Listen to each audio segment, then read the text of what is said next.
parade of grafters. Ding, ding. For every cease and desist I get, I'm going to frame them and The wall of put them shame. in the shop. Yeah, yeah. You know, like have them as plaques and stuff. Oh, yeah, yeah. But for me, like, having a cease and desist from, like, you know, a brown sauce company, a mustard company, pickled onion company, It's like business goals. a chutney company. Yeah, it's all like, it's all part and parcel, isn't it? Levels look right. May as well start there then. Yeah, I mean, yes. Welcome to the show. Cheers for coming on. Thanks very much. Yeah, so how's the Christmas period been with the new business? Yeah, it was, The pleasurable things. yeah, it was harder than I thought it was going to be, but it was a lot of fun.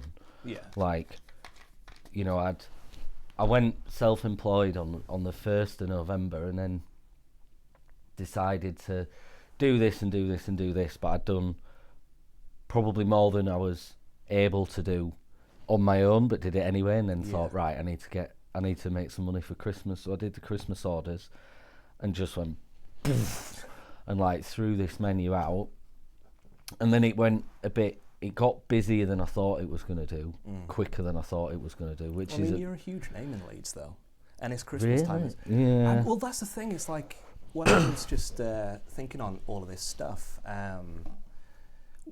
There are like probably 4 big names in Leeds, chef-wise, and you're definitely in there. Oh, thanks very much. You know, it's like what's I thought I was the black artist of Leeds, but that's nice. I mean, it might be because of, like I said, we crossed paths previously, and I'd been more aware of. But like, you obviously got the Masterchef bump early doors. Well, not early doors, but about a decade ago now. So eight or 9 years. So that's going to help your profile. But then from there, you fucking ran with it. And the stuff you're doing at Harewood obviously got a lot of attention as well. Albeit it's out of Leeds, but it was fucking great. Yeah, that came at a really good time, because I mean, like when Harewood started, that was like brand new as a business. Do you know what I mean? It didn't really.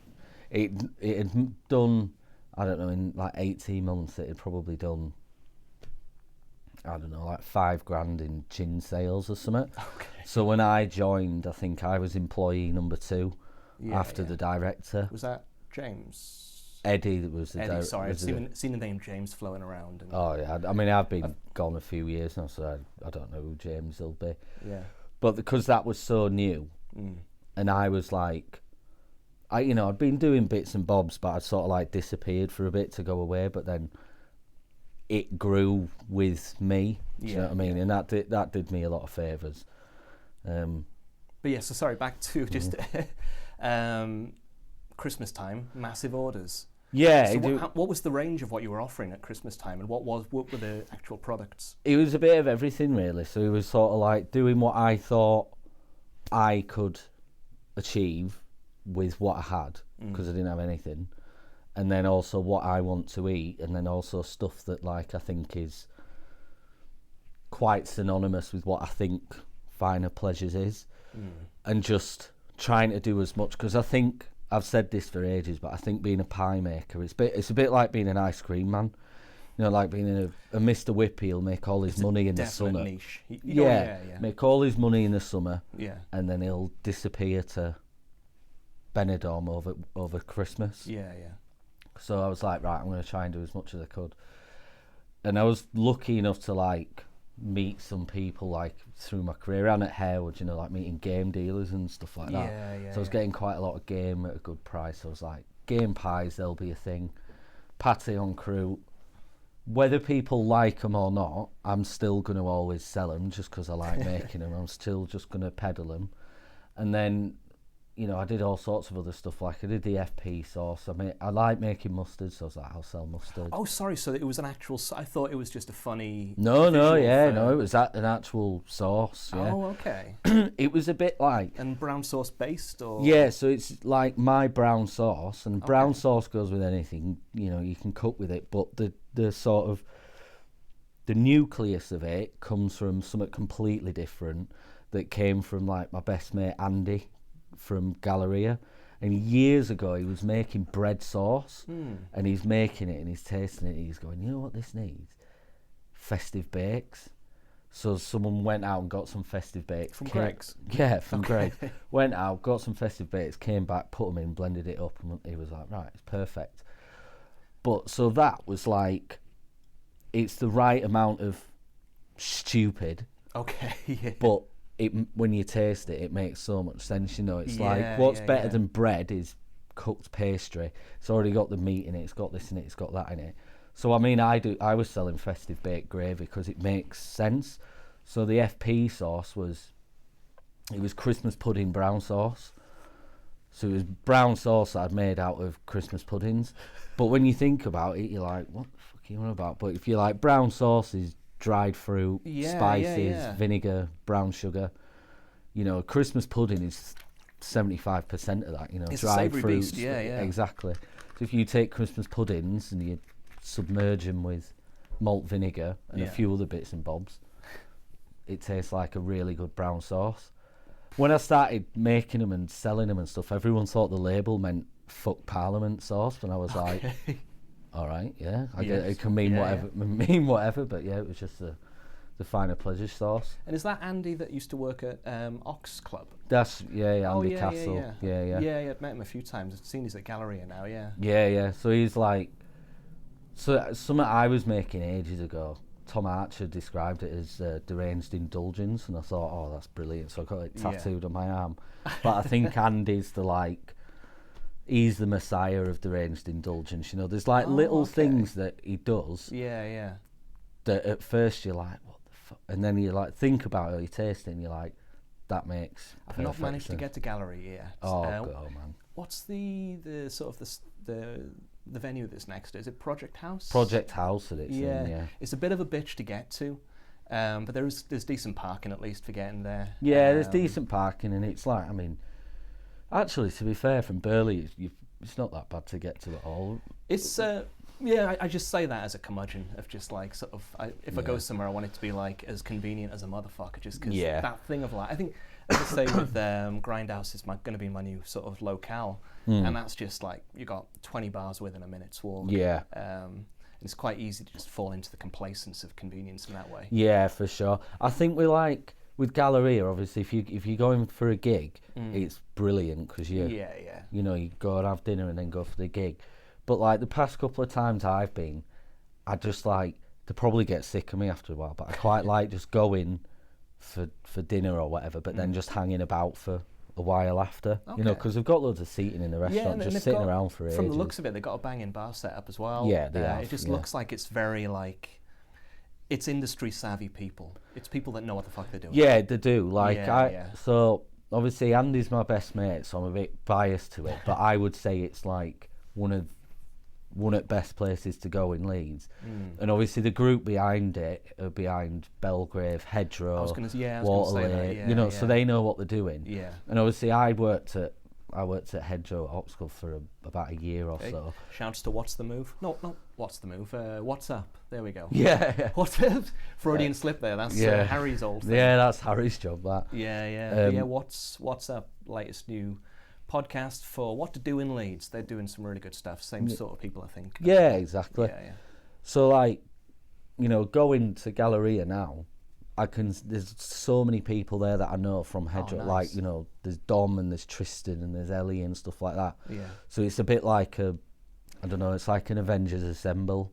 Do you know what I mean? Like you have Tristan, Dom, Ellie, Andy, and then Connor the sous chef. Across Leeds, yeah, you fucking put them in one room and you're like, this is going to be good. Nice. Do you know what I mean? It's just going to be class. Yeah. And if you give Andy a big kitchen and you put some live fire in it, you're like, yeah, this is going to be sound. Nice, yeah. I think whenever I get there as well, when I've gone to Project House for some of the events there, it's a lovely walk down the Leeds-Liverpool Canal. That's a good shout. Just if it's daytime, just pottering down there. I think Leeds-Liverpool Canal, I only discovered it during lockdown. And just like doing gargantuan fucking 2-hour walks. Well, 2 hours big for me because I'm an idiot. Yeah. But Leeds-Liverpool Canal is an excellent shout. And it's such a mad walk. Is that so? I used to work in the industrial estate, literally next door to Project House. I know it. Yeah. Like bang opposite Castleton Mill, like yeah. adjacent to it. And then at the time, my ex-girlfriend, she used to live not far from here. And then I finished work at like 5 o'clock one day, and I thought, oh, I'll walk, because I fancied just walking. So I walked all the way down it and came out at the Morrisons. Yes, yeah. So I walked all that way, and just like the random shit, like there's just off that path. Stuff. Even just seeing canal boats. It's like a city boy, as I say again, like canal boats for years just held this. Well, I used to work at British Waterways doing the licensing side of things. Right. And my job was like all of the problem licenses, anyone that didn't send enough money and shit. And all of these canal people are like, sort of, they hate the man. They're like, they live on the canal boats to like get a away water bailiff. Kind of, yeah. Well, there were worse people actually on the waterways that would chase them and that, but like, I was like, if you want your license, you got to pay what it costs. So if they'd send like an old price or whatever. So I was fucking hated by these boat people. So for years I was like, fuck the boat people. But then, like, discovering the canals, it was just, you'd see the boats and it's like, oh, they're fucking lovely. Yeah. And just all the weird little things, like people setting up coffee shops along the way, and just to walk it. Just seeing ducks and swans and shit. And I don't like really know much about them, like canal boats and stuff. In my head, there's like, so there's one in Saltaire that's like a cafe on a narrow boat. Yeah. And the woman that runs that is Ace. So I just assume that they're all either like that or they're like, in Peep Show when he goes on the stag do, with Jez, and it's brilliant. It is. Well, it's a total spectrum of it. Some people live in like real ramshackle sort of bolted together ones. Then you see the really sort of just the really good ones, hand painted signs and all of the sort of. Yeah, see, that's this stuff that I really like about it. So like, the old like pub signs, butcher's signs, anything that's hand painted like that. Do you know Third Eye Signs, Kieran? Yeah, I do. Yeah. When I've like sold enough pies and stuff, he's gonna like. I mean, if I wasn't poor, I'd get him to do my signs, but I know the feels. Man. But shouts to Kieran. Check out Third Eye Signs. I knew him when he was a teacher years and years ago, and so like seeing his journey into like being a legit sign writer, it's a weird thing. It's so cool. Pie makers and sign writers, you just don't think that that's going to be a thing you could make a living out of. Yeah, I just think sign writers and stuff. Like I've got a tremor and I'm like not artistic at all, but like I just think it's so fucking cool. Like one of the best ones I've seen is, like the guy that sells chestnuts on Briggate. Yeah. Well, there's a guy that does the same gold thing. On black, yeah. Yeah, well, that one's cool. But there's a guy that does it in York, and he's got it looks like size, doesn't it? It's all like claret and it's absolutely gorgeous. And like, I've bought chestnuts off a seller in the street a few times. And I don't really like them, but I'll buy them because the stall's so nice, Yeah. Like if I was still drinking and I was on a night out in York, I'd probably try and steal it. Yeah, I mean, it's that thing as well, like when you, as you say, like just, you buy it because you kind of give a fuck about the what they're doing there, and just this guy's clearly making the effort. So there's a bottle of water up there if you want to grab it. Oh, thanks, man. Oh, nice. Only the finest here. Oh, yeah. Finer pleasures. Finer pleasures, like San Pellegrino in the house. We'll hopefully get San Pellegrino sponsorship eventually. I should give a quick shout out or explainer. Usually do the show with my pal Nicole, but she is in South Africa at the moment. She's also a San Pellegrino horse, so we're entirely sold on that product. Yeah, it is good though. So back to Christmas then. So you basically decided to put up something of a menu. Yeah. Where were you doing the collection from? Just from your home, or did you have a spot? So I was doing them from the Melbourne in Oakwood, which is my friend. Yeah. So my mates Sam and Nick, who were like, I feel like they don't get as much credit as they deserve. It's because they kept it on the down low with Brunswick. It's the Brunswick guys, yeah? Yeah. So they've been doing amazing things that just on the edge of town forever, and everyone knows that they're the fucking dons there. Yeah. But it's, I think, just this past couple of years, they've got the Melbourne, they've just set up the Woodside. Yeah. They'd gotten involved with Davo's Sato initially.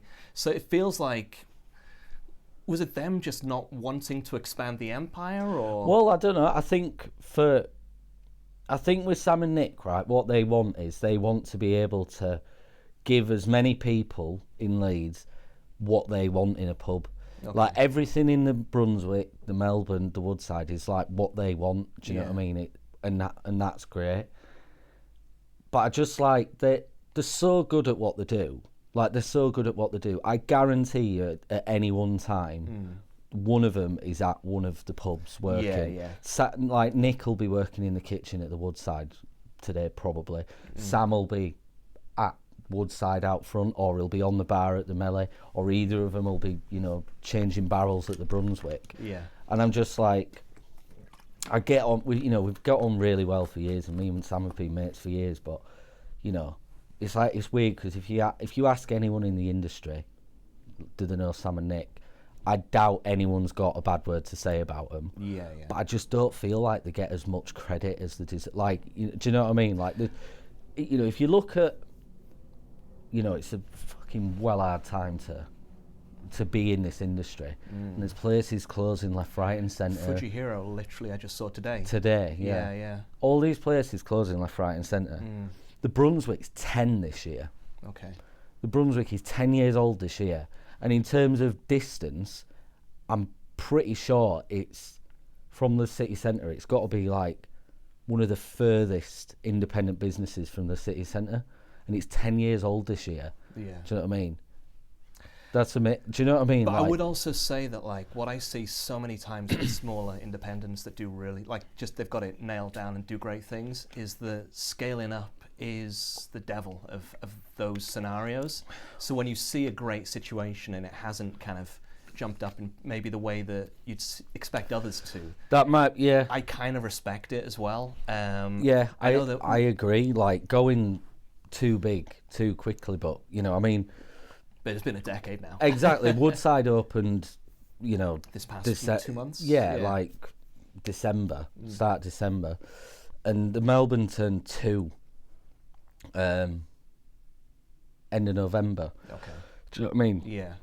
So it was 7 years before they started to expand. I thought Melbourne was newer than that. For some reason, I'd not caught wisp of it. But then I've been an indoor cat. I got like a fucking work from home job, and it was like 100% work from home, and I just got conditioned to just sit in my little living room and do nothing. Yeah.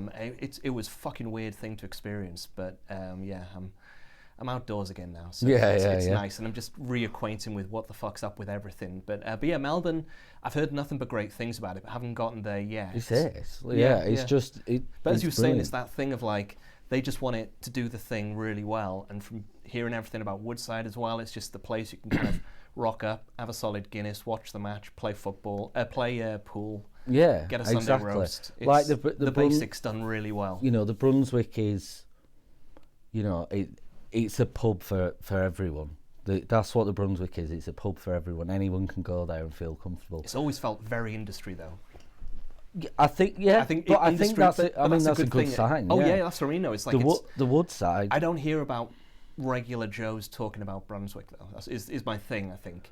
I don't know if that's necessarily a bad thing. I mean, no? At the end of the day, to stay in a business. Exactly. I mean, at the end of the day, if it's full, it's full. Like that's a good thing. Oh, no, and if it's your peers that are coming, well, I think if no one from the industry was coming to your business, then that's a bad sign. Yeah.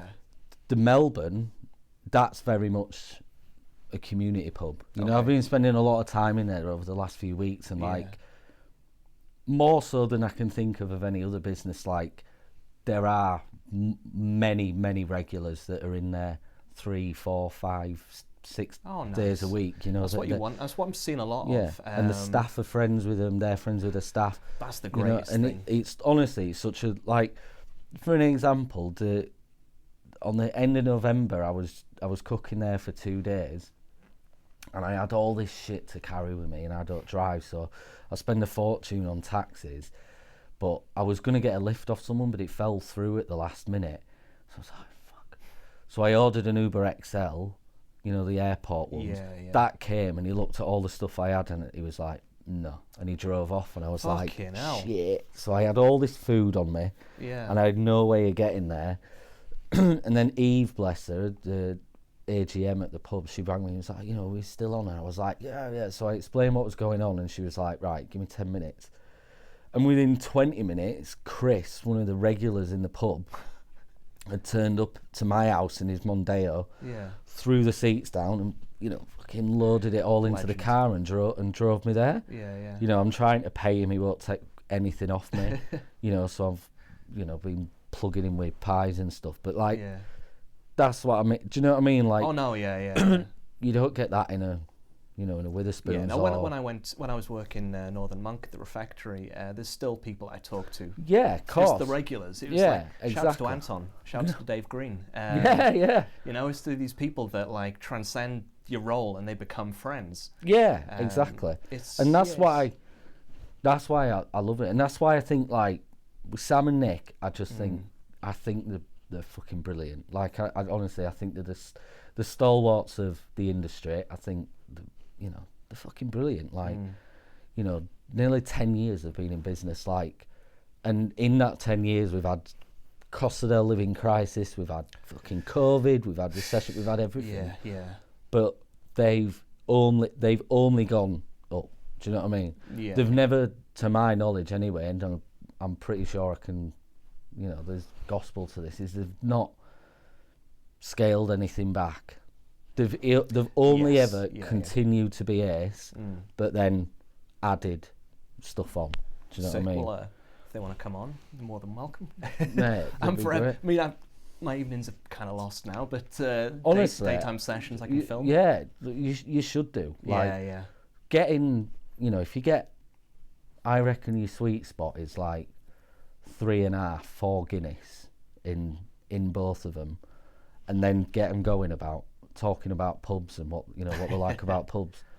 Yeah, it's brilliant. Sick. Yeah, they're so cool. So were you using the Melbourne to set up for what you were selling at Christmas then, or was it separate? Yeah, okay. Cool, basically. Cool. Yeah. So they've got like a back. I mean, God bless them. Like, you know, they didn't charge me anything, and you know, me and Sam and Nick have been talking about opening a pie shop for years. But yeah, God bless them. They let me use the back room to like prep it and you know, so and just as a little wee segue, are we thinking that there might be a collab moment for the new spot then? Because that hasn't been.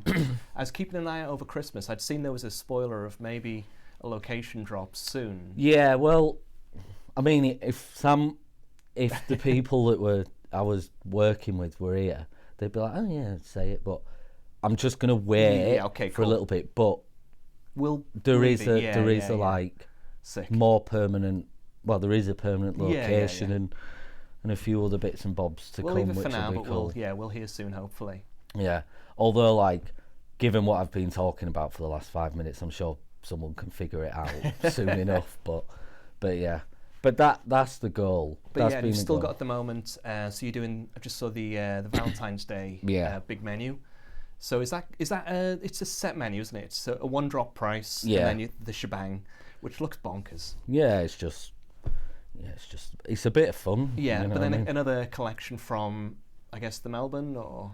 Yeah, so for now until I move into a permanent location, it's all from the Melbourne. Yeah. And I'm going to be doing some food more regularly at the Melbourne as well. You know, it's like, you know, doing pies and terrines and pork pies and all sorts of stuff. But and I imagine with the ordering aspect of things, it kind of allows for, as I said in the messages earlier, that like there's a kind of an efficiency that you can kind of impose on the thing. Then it's like, you know what the date is, you know what the order number is, and you can kind of process it all of rather than you know, just you're at the pie shop and suddenly you get hit with 50 orders for something. Kind of like with a lot of things I tend to make stuff a lot more difficult for myself than I should do. Yeah. Just because with certain things I'll like it that way. Do you know what I mean? So like if I'm making, I don't know, pâté en croûte, it takes just quickly. Effectively it's a French pork pie. So it's a long rectangular French pork pie. So it's like a terrine baked inside pastry, and you serve it as slices. And it's the thing that I like get over something of a obsession. signature. Yeah, well, I We'll guess call so. Yeah. I mean, it's followed you, so yeah. Yeah.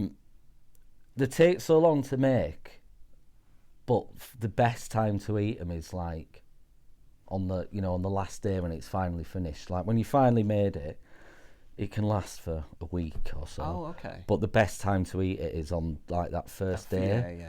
So Christmas orders, for example, or Valentine's or Burns night or whatever, if I'm making a pâté en croûte, I could make it 3, 4, 5, 6 days before But collection and still sell it. Yeah, but I want to make it difficult for yourself by making it's exactly. done on the day. Yeah. I want it to be at its peak when I sell it. But at least you'll know how many, so you can kind of exactly. But then I'll still. To be honest, I'm only like 3 months into it. But I'm a terrible businessman, so I'll make more and then I'll give it away because I want people to eat it. But also, that's how you kind of develop a business at the end of the day, and is. As much as you've got that name, people know the name. Yeah. This is a new business venture, so it's still a lot to kind of build up. I kept going to buy business cards because I was doing some pop-ups and I was doing this and I was like, it'd be really handy to get to have some cards to give out and stuff. And I can't remember who said, it might be my wife that said, does anyone even use business cards anymore? And I thought, do you know what? Yeah, because I can't remember the last time I was given one. Yeah. So I'd kept putting off buying them, and then when I was making the croûtes and stuff, I was like, they're in the shape of a business card. Okay. Do you know what I mean? Yeah. If you know who's giving you it, that's as good a business card as you're going to get. So... Yeah.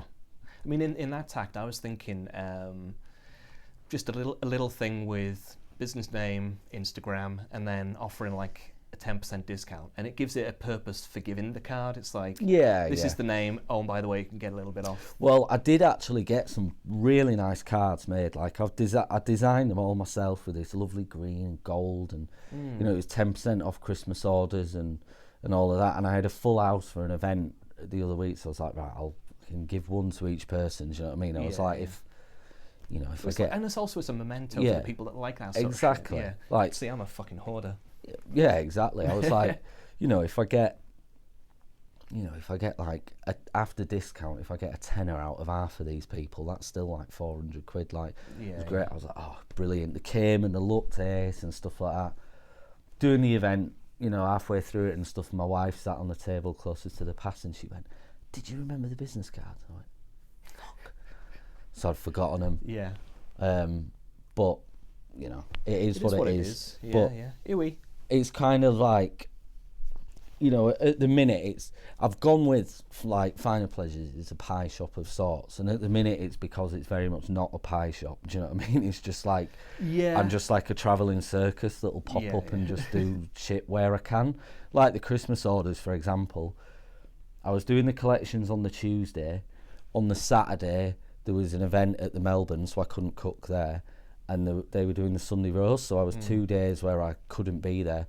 So Saturday, I had to like borrow the bakehouse behind my friend's butcher's shop in East Keswick, but I couldn't get in there until 3:30, 4 o'clock in the afternoon. Yeah. So I worked there until 2 in the morning, and then I went home, and then I had to go there and get the stuff the next day, then go to the Melbourne, and then wait for them to finish Sunday roast, and then work until 3, 4 in the morning there, and then, doing this pastry club thing. I was like in the Melbourne, at Lanes, at home, doing this, taxiing all over the place. So it's very much like... I did, yeah, I forgot about that. You're doing the Lanes thing. Yeah, how did that go? Yeah, that was cool. Nice. Yeah, that was cool. Davo's a solid fucking dude. Yeah, man, he really pulled a solid for me there. And like, his team's so good as well. Like, the front of house staff that he's got there are fucking hell. They're so good, But there was very much a... like Karate Kid, Mr. Miyagi moment, like for me, because even though we're friends now, like Callum that came and did it, I'm still, and I'll always be like a massive fangirl. Okay. Do you know what I mean? So it was a very like big moment for me, like professionally and stuff. So I was like, had a few sleepless nights. You've had a few of those though, it seemed. Going back over your profile, I mean, it's. It sounds disingenuous of me to say it, but honestly, I know what you're getting at. All the stuff I did with Keen, that was amazing, but It was a lot of other stuff, but yeah. This one in particular with Callum, that for me was like, that was the one. Do you know what I mean? Nice. That was the like big one. Yeah. You My know. white whale. Yeah, exactly. Yeah, literally. Yeah, literally my White Castle. Do you know what I mean? Yeah. Like it was mad. Just to jump back to something else you'd said earlier about sort of lovingly making it difficult for yourself. I'd seen something you'd done a while ago. I'm trying to remember what it was. It was like deer aged inside beeswax. Oh yeah. What the fuck is that? Like what? Like I'm not kind of a chef in any degree, so like what? So you like when you're aging a piece of meat, it's a bit like if you buy, so like say you go to Holland and Barrett, or in fact more simple than that, you know, when you buy like granola cereal, right, and it's got little fragments of dried fruit in it, like freeze dried fruit, you know, like the crunchy strawberries and stuff. They taste more intensely of strawberry than a strawberry because you're taking out the moisture. You know, you're freeze drying them, so you're taking out the moisture, so you're concentrating it. So when you're dry aging a piece of meat, that's effectively what you're doing. It's controlled rot and controlled drying, so you're like concentrating the flavours. You know, you're taking moisture out of it, so you're slightly changing the texture of it. So that's dry aging when you don't have anything to it. You've just got a controlled atmosphere and you put, you know, big joints of meat in it. But then you might have what's called like encased aging or like cocoon aging, which is where you'll cover it. I've never heard of that. Yeah, so that's what the beeswax was. So you might cover. Some people do it with butter, where you smear it with butter. I've seen that. So is encased aging? Is that quite a new? Is the more obviously butter is going to be a more generic approach, but like is the more out there stuff, like, is that kind of a new aspect of it? To be honest, I don't know how new it is for meat, but I mean, encasing stuff in stuff and aging it, it's not as old as time. Yeah, I mean, it's the same principle as, you know, beer in a barrel or wine in a bottle or something like that. Do you know what I mean? It's very much the same. I mean, I'm trying to think. But even in those worlds, though, there's so many new areas of those, and like sort of using different barrels and sort of different adjuncts now, and precisely so when people do it in butter, they might flavour the butter with whatever. They might use smoked butter, they might use salted butter, and that'll cure it. You might use beef fat with something in it, you know, that's pretty common. That's a different type of aging when you're encasing it, because you're not allowing for dehydration. So you're sort of maturing what's in there. So I would have done it in beef fat, I wanted to do it in venison fat, but I didn't have enough. I wanted to do it in beef fat, but I couldn't get a credit account with Butcher to buy enough fat. And I didn't have enough beef fat in freezer, but the only thing I had was the guy who used to make honey for me was at the other side of the field. So he used to give me like surplus wax and surplus honey and all of this stuff. And we used to use like as much as we could from the grounds of the estate as possible. So this being Harewood House? Yeah. So they were still technically on the estate grounds. So I was like, oh, that makes sense. Yeah. So we're just seeing what happens and dipping short saddles of venison in beeswax and then hanging them up in the fridge and forgetting about them. And what happened? It was, to be honest, it was fine. It was a process. It was fine. It was a learning thing. Yeah, it was more a case of if you needed to do the thing, then this will suffice to do it. Yeah, exactly. Like I knew at the time, but probably not so much. Like particularly the first 18 months, 2 years at Harewood, like I was about as fortunate as a chef of my age and experience is going to get. It seemed like I've for my Northern Monk connection, I've seen over the years when they do the foraging sessions up there, and they'll sort of get the fresh hops, and they do every year they do a Harewood fresh hop beer. Yeah. And so being aware of the sort of the foraging side of stuff there, but also just like the crazy amount of sick wildlife they got going on. Yeah, I mean, it's amazing. Like, you know, I probably like developed like my main interests and my, I guess, style of food properly developed at Harewood. Okay. You know, I would say, you know, and I was very fortunate to have it. Like for a long time, if anyone asked me like, "What is your job?"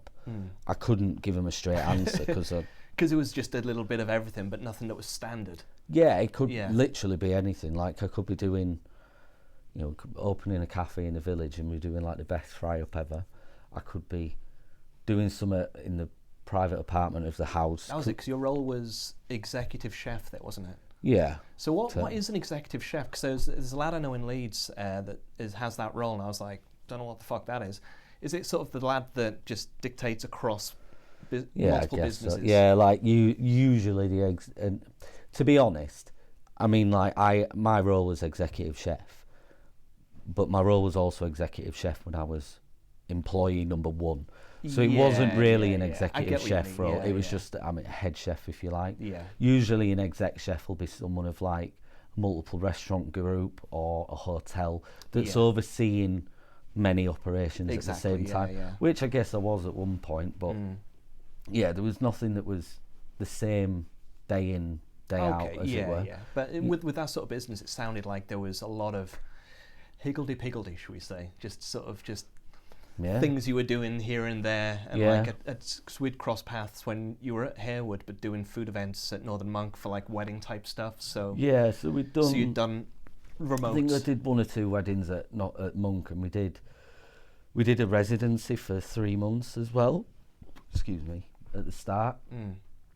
But again, that'll be one thing I might be doing. Might be doing that. Yeah. But then also we'll have a cafe that'd be doing, I don't know, 10, 12 grand a week, whatever it was. But then we might be doing hidden Harewoods, which would be multiple locations, dining on events. Might be doing demos at a food show. Might be doing a barbecue at like Dark City or something like that. Might be making a pie with Mary Berry. Did you do the pig roast one time? I remember there was a pig roast at Dark and Wild. I ended up with like a big old fucking leg. Oh, was that you? I didn't do a pig. I did. It was some animal. I was working, so I can't lamb remember. Legs. Yeah. That's a good example of higgledy-piggledy. Like doing these Asador lamb tacos or whatever they were. You know, you might like get up early in the morning and dig a pit, and you have these special grills that hang whole sheep off it or whatever. Yeah. I couldn't do that, so I had to like marinate all these lamb legs and vat pack them, and then I think I steamed them in an oven at Monk overnight, and then I had, for my setup, I had a fire pit that I'd load with like wood and stuff, but then I bought a steel coat rail from Amazon that I could like fix around the fire pit, and then just hang lamb legs on it and then just spray them with stuff. That was it. That was the one. Yeah. I remember that actually. Yeah. I got a sick photo of me just chowing down on one. I was working the whole thing manically, but then at the end I was like, just grabbed one and. Yeah, they were good. Yeah, they were good then. Yeah. Shit. Yeah. Right. We got entirely off track. So let's take it back to the final pleasures. Yeah. We've got, as you say, we've gotten through the Christmas rush. Yeah. And we've got the Valentine's coming up. I guess what were the any particular lessons learned or sort of early doors? Yeah, I mean it was issues that you've learned to overcome. Yeah, I mean I think it's sort of like learning systems and stuff. It's hard to know exactly what lessons I need to have learned, because what I was doing and what I was doing it from was so like, basic that you know like running a pie shop, you need a big mixer, you need big ovens, you need space, you need this. I had a room with an oven that I could only use at certain times. But it gave me a good idea as to what sells, what people like for Christmas, which is good. And then it gave me a lot of ideas for next year.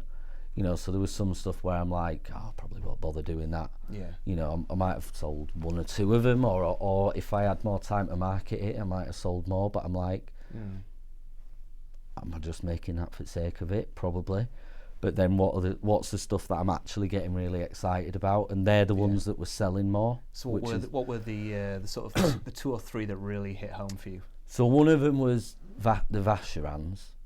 So Vacheran Mont d'Ors are these, they're like an Alpine French cheese, and they come in a little wooden box. Oh yeah. They're amazing. Yeah. And you bake them and you dunk stuff in them. I was going to say camembert. Yeah, it's like what Camembert wishes it was. You know, they're only in season for about 3 or 4 months. The finer Camembert. Yeah, exactly. Yeah. But I went to Paris a couple of years ago for my birthday, and there's the croûte maker there that's a legend. And he makes Vacheran en croûte, so he basically puts like, I can't remember what he does with these. He does some sort of pork and potatoes and something else on top of the Vacheran, and then covers it in. He does puff pastry with a bit of wine under it, and then you bake it. I'd never seen that before. It sounds simple, but I'd, like, in terms of being a nerd and nerding out and researching stuff, I'm like to the extreme, and I'd never seen that before, and I was that is fucking genius. So, with full credit to Johan Lestre, I thought, right, I'm going to do those. So I did the Vacheron en croûte, and it had like salted pork belly and potatoes and a bit of garlic, thyme, and a splash of wine, and then like a pork fat leaf pastry on the top. They sold really well. So I'm definitely going to do those next year. Game pies, I was surprised how well they sold. Because people kind of are a bit more squeamish on game meat, or? Well, yeah, I mean, again, like cooking game, that's something, you know, I've really solidified in what I like cooking from working at Harewood. Yeah. So whether it sells good or bad, I'm always going to be cooking with it. Yeah. You know, but a lot of people usually say they're a bit squeamish on game. Okay. And whenever I cook with game, I usually cook with game, do you know what I mean? Yeah. So I was like, you know, if I sell a few of these, that'd be nice. You know, I think because I'd got it out so late, I only had a 2-week window where you could order. Yeah. And it was only on Instagram, and you could only order via email. So I was like, you know, if I sell a dozen, that's good. And I sold 40, and I'd only planned for 30. So I was like, I mean, it's a lesson in and of itself that, like, as you say, it's like, I'm only on Instagram, and you have to order via email. But people, when it's something people want, they'll do it. Yeah, they'll for sure. It's like the hoops that you think, they got to jump through. It ain't so much when they Exactly. Have you had any thoughts on how to evolve the sort of the order process, or is it you just happy to stick with it as it is for now? For now, just because I am a one-man band at the minute, for now it's going to stay as it is. But when I'm in a more permanent site, there'll be a bit more. There'll be like an online shop thing, but it will be collection. You know, on a certain days and stuff, but they'll be for more one-offs because there'll be a day-to-day offering anyway. But yeah, game pie sold really well. Pâté en croûte, thankfully, that sold really well. But again, the pâté en croûte, like the favourite son being ignored for being picked up a football team or something. But like, you know, the pâté en croûtes, they're my baby. Like, I love making them. Yeah. And I like making them. I don't, without sounding grim, like a bit fun, but they're so protected and so honoured in France. Like British people making them. It's almost sacre bleu, like they're fucking hell.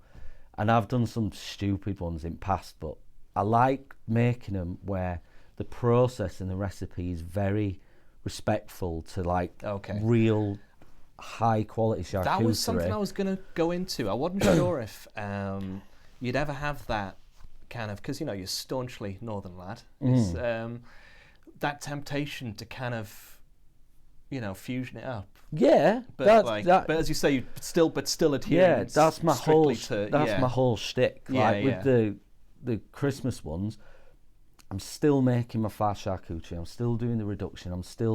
Everything's weighed out to the quarter of a gram. Like everything is so diligently done and very respectful.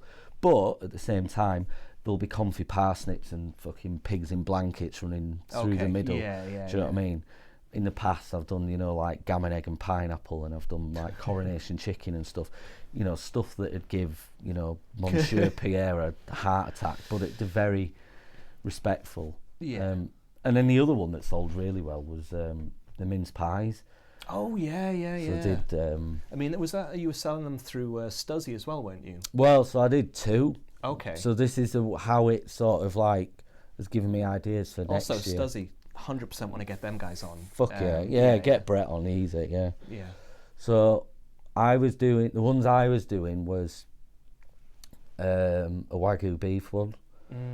So I'd basically been given some trimmings of Wagyu beef from Sushi Nakamura, legend. But I've got a massive collection of like Victorian and Edwardian cookbooks at home. Okay. And mince pies used to have meat in them, like, and I mean they still do, unless you buy a vegetarian one. It's got beef suet in it, which is beef kidney fat.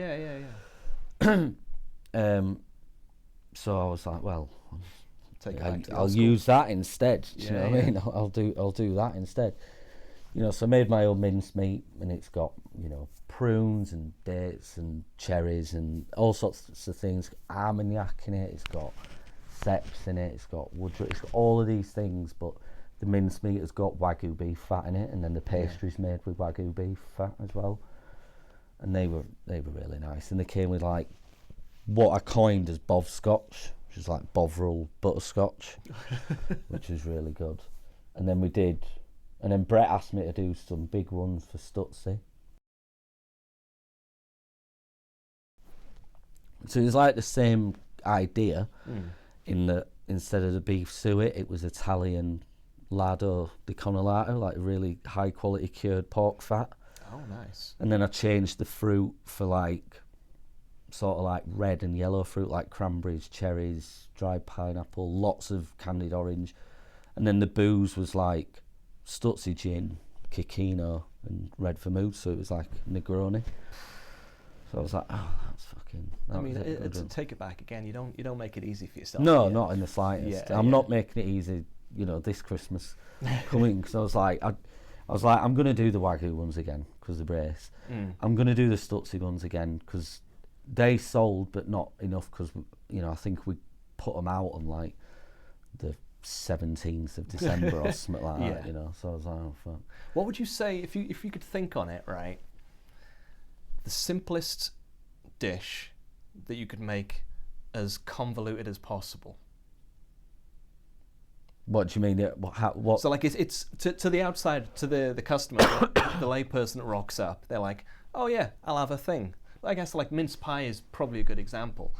Just how convoluted do you think you could go?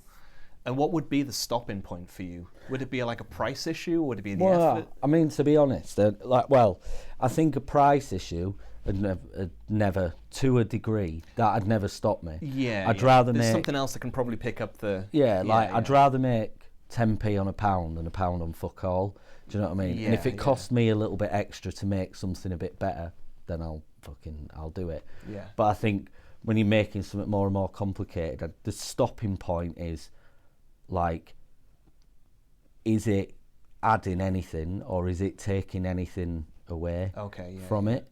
You know, if I'm putting a £50 bottle of Armagnac into my mincemeat, but then if I'm putting some of these extra spices or these extra ingredients, could I have just used a £6 bottle of brandy from a Bossman shop? Yes, I could have done, but I want you to taste that Armagnac in it. But I think usually it's got to cut through though. Exactly. Like usually, like a pâté en croûte is a perfect example.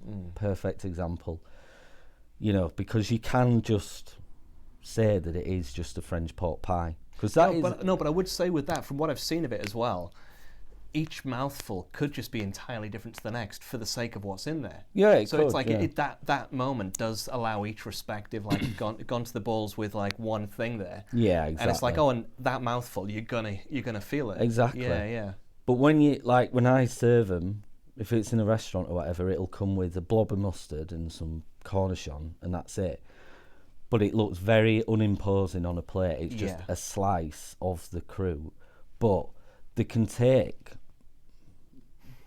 minimum 3 days, but they can take upwards of 10 for it to end up as that slice on a plate. You know, like ones that... So I did one in a competition like last year, this rabbit one. And from the starting point to it being a slice on the plate is 14 days for every element in it and everything that goes on. That's exactly what I was thinking of. It's like just how far it can go. Yeah, and you can go, you know, you can go further, but you do then have to start asking, like, what's the point? But, you know, that's why I got into pie making, and that's why I like it, and that's why I like croûte so much, is because there are so many processes in it, and you can speed them up. Like, you know, I'm sure there's places you can go and you can get one that was, you know, at a bare minimum, it's 2 days, because you have to cook it and then you have to rest it overnight. So the meat inside shrinks and it leaves you a gap so you can add the jelly. That's the bare minimum. But, like, you know, proper ones and that, there's so many steps in them where if you skip one or you rush one to get to the next step, one or two of the previous steps are fucked, and then you can't go back. So it teaches you, you know, really good discipline. But I quite like those ones where they look fairly simple, but there's so much thought. If anyone and asks effort. the question, then suddenly you can drop, well, this and like my I make you know, I've got a specific pastry recipe for fucking every other thing that I make, you know, but like my pâté en croûte pastry, I'm not exaggerating when I say it, like, and it's really temperamental and I'm still working on it, but when it's at its best, it's the best one I make. But the version I use now is probably version 150, and that's no, you know, my pork pie pastry. My wife got me a sick pie dish for Christmas with the recipe engraved on it. Oh, nice, So cool. I got one of those as well. Yeah, it's so sick. Like, you know, like the proper ones that you used to find. Mine's not like a legit old school. Mine's a retro 1980s Kellogg's cherry pie one. Oh, sick. But sick. But the recipe for that pork pie pastry, you know, I've been constantly chipping away at that for like 2 years. And there's just little things like, you know, it just looks like a pork pie, but it's like, I use this amount of leaf fat, I use this amount of But this is the thing with, and I know it's the trite observation with the difference between the chef and the baker, that like it's the measurements aspect, and that like with baking it is like, no, it has to be this amount for this time in this heat, and it's a head fuck to appreciate when you first learn it. But like with the baking things, I think you touched previously on sort of ADHD aspects. Yeah, 100%. Yeah. And when I've kind of gone these routes, because I've got like the touch, I'm undiagnosed, but like you kind of see it in yourself of those things where you're forever like on I saw a really good cap that said undiagnosed but pretty sure. Yeah. And it's like you talk to our lass, it's like we have a conversation and suddenly my mind, I'll walk past a sign and just say, oh, bloody blah, the McDonald's. My mind's all over the place, but it is what it is. But when I found like doing baking recipes and just learning a process of something, and when you see like discipline that when really you see it works though, and it's like, that is sick, that like, and you just fall in love with process. I mean when I worked at British Waterways, same thing. It was like I knew the process for every step of doing the process, and if anyone ever needed help with it, you know, that there were people across the country that walked the waterways and would know, ring up Steve, he'll give you the answer for whatever it'll be, because I just love nailing a process. What I was curious though on was, in your past when you've worked in a kitchen with a team, how does that gel? Because obviously you know exactly how it's got to be, and you've worked decent place like Kino, Harewood House, those places have gravitas, so you kind of assume the staff are gonna basically want to be working there. It's not like just some fucking cafe where people just like, oh, slang it, whatever, it is what it is. How have you found bring what you know to work, what you know has to be done this way, into a scenario where people might not have exactly the same perspective? It's hard really. I mean, when I was at Harewood, I never really knew how fortunate I was for it until I left, where, you know, I think at the most, at one point, I think including me, there was 12 or 13 chefs that worked there. But everyone there was there because they wanted to be there specifically. And appreciated the privilege. Yeah, all right, there was a lot of them, you know, there might have been some that were there for that reason, but also different reasons. You know, one might want to be there because he wants to cook the food and he wants to be in that environment, but he also wants more of a work-life balance, because that was one thing that we did, that we were quite lucky with. Sometimes it'd be the other end of the spectrum, but, you know. And then Kino, I got quite fortunate in a lot of the staff that were in there were people that I knew. Oh, okay. So that helped, Yeah.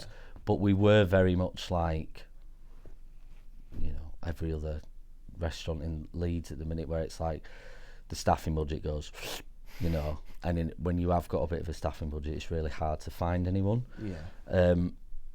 But it was just a bit of balance, really. Like, we, you know, stuff with it, like Pate on Crew, we were doing a lot of them at Kino, and I probably spent a lot more time doing those than I should have done. You know, I should have probably spent more time on other things. Just not being able to delegate. Yeah. But you know, but I was fortunate enough to have some really solid people that had come along, like, you know, Ollie that was there, Will that was there, Michael that was, you know, sous chef when I left before it shut. You know, they're all fucking brilliant, you know, and they all like, you know, really enjoy cooking and that's and what that. you need. And, you know, like when they want to come and learn something like that, I always start with, like, I'm not an expert in this. I'm not, you know, I'm still learning now, but whenever anyone wants to learn anything about it, then I'll teach them. I'll show them what I know, because I think from Harewood, it had a bit of, you know, it had a lot of publicity around it, and we did a lot of this stuff. But cooking with, like, game and offal and wild shit and old recipes, it can put a lot of people off. But what I think what it did was it made sure it was, like, pretty well documented, the kind of stuff that I like to do. Yeah. So if you were aware of me and you applied for a job where I was working, and then you come and you're like, oh, I didn't know I had to prep hare. I didn't know I had to, like, cook rabbit liver. I didn't know I had to do this. Do you know what I mean? Like, it's pretty well documented. Do you know what I mean? Yeah. So if you squeamish around bones, there's going to be bones in the mix. Exactly. You know? Yeah. Like getting your, you know, like working with, like towards the end of when I worked there, you know, I think we had like 35 hares delivered one day. So me and the sous chef, mainly the sous chef, because I was doing something else. You know, it's got to, like, break them down. The deferring. Luckily, I got them skinned, but they're still warm. But I've seen that done, and it's one of them things where it looks as practical, or it looks pragmatic as fuck the way it easily happens, but it's also is it not? It's not as easy as it looks. I've seen it done, and it just seemed like it just comes off, but it's also looks fucking terrible, because it's that. Yeah, it looks dark. Yeah, but you know, like we got all of them delivered. Yeah. But I'm like, right, I need all the hearts on this tray. I need the livers on this one, the kidneys on this. I need the lungs on this. I need you to drain all the blood into this. That's not for the squeamish. I need the bellies. I need the shoulders. I need the legs. I need the saddles. I need all doing specifically. They're all fresh. Yeah. They're all warm. Some of them stink because they're fresh. You know, there's got all the offal in it and stuff. But that's like what I like to do. And I think it's probably if you're applying for a job and you want to come and do it, you know that that's what's going to happen. And that translates again into, like, pie making. Like, if I'm, you know, making game pies at Christmas, I could go to one of my butchers now and I could buy, I don't know, 4 kilos of game mix, and I could buy some pork and and knock up, you know, make game pies. Yeah. But the ones I was doing at Christmas, I had 2 shoulders and a haunch of venison to bone out. I had 8 hares to bone out. I had 12 pheasants to pluck and butcher. Couple of partridge. How did you pick up all of those skills? Was it a lot of that at Harewood, or did you just do it? Find it? Honestly, I mean, I'm sure if I went into a high standard kitchen, I'd probably wouldn't be the most skilled one at doing it. But it's repetition and teaching myself. Okay. Because with the ADHD thing, I've not gone and spent a long time in a really high quality establishment. I've moved around a lot, and I've only ever been in Leeds. Do you know what I mean? Yeah. So all of this stuff like prepping hares, making pâté en croûte, plucking feathers. You don't get to have a lot of opportunities to do that. Feathers. Yeah. There's nowhere that does it. I mean, the only place that can take would have been the Reliance a few years ago. Yeah. But I don't think they used to get much hare. But like plucking birds, they certainly would have done. But even at Keno, we used to buy a whole deer, mainly because it was cheaper. But showing the lads how to butcher that down, because they're important things to know how to do, and quite gratifying things to do, but nowhere does it. It's one of them things that I've always had it in my mind to one day it'd be great if I could do that, but it sits in the same place as being able to strip down a car engine. I'll hopefully get to it one day before the apocalypse. But I was going to say a car engine can't feed you in the apocalypse, so you might as well. Yeah. You know what I mean? But it's like the hares, when we were doing those, it seems, I don't know, if you walked in on it, it seems barbaric, like a horror film. It's respectful and it's important and it's absolutely clean. And it kind of so I wanted to go into the nose to tail concept of things, which did you get an award for that side of things? Sustainability? Oh yeah, we got sustainability at the Olivers last year. Yeah. So I mean, on that respect, it seems that not only just, as you say, respecting the craft, the industry, the animal, but also just from a straight up economic perspective. Yeah, I mean, economics, it certainly helps if you use all of it, and But there doesn't seem to be much of it you see it occasionally referenced, but I wouldn't say there's many places doing nose to tail or just putting it front and center. No, I mean, honestly speaking, using all the wobbly bits and using the whole thing, it's not even so much for nose to tail. I think it's because I like it. Do you know what I mean? If I'm putting, again, going back to pâté en croûte, or going into if I'm doing a game one, some recipes will have liver in it, but I might use a certain percentage of hare liver that I've got because it adds this background flavour. It adds this.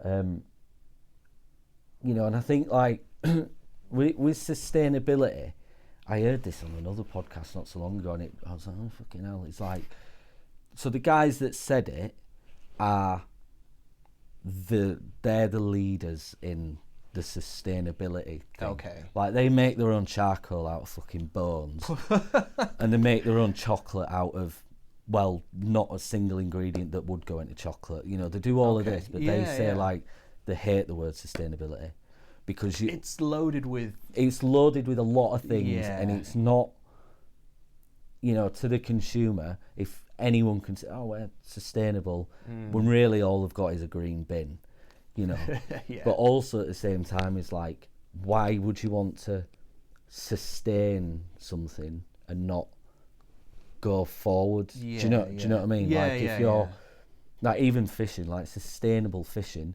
if you're fishing a sustainable amount of mackerel, that means you're always fishing the same amount of mackerel. You're not always going to have that same amount of mackerel, so it's not sustainable. Do you know what I mean? There's a lot of I know in the sort of the business world there were a lot of pay us money and we'll replant trees in your business's name, and it'll allow you to reduce your sort of your green footprint. And it became a business, became a catch for term. It is, and there's a lot of bullshit. You've just got to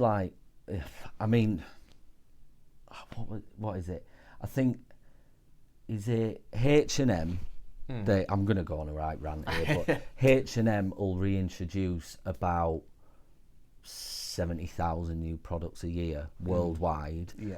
And then I think Gap will do about 100,000, but then you've got Shein that will do 3-4 million yearly new products and all of this. Yeah.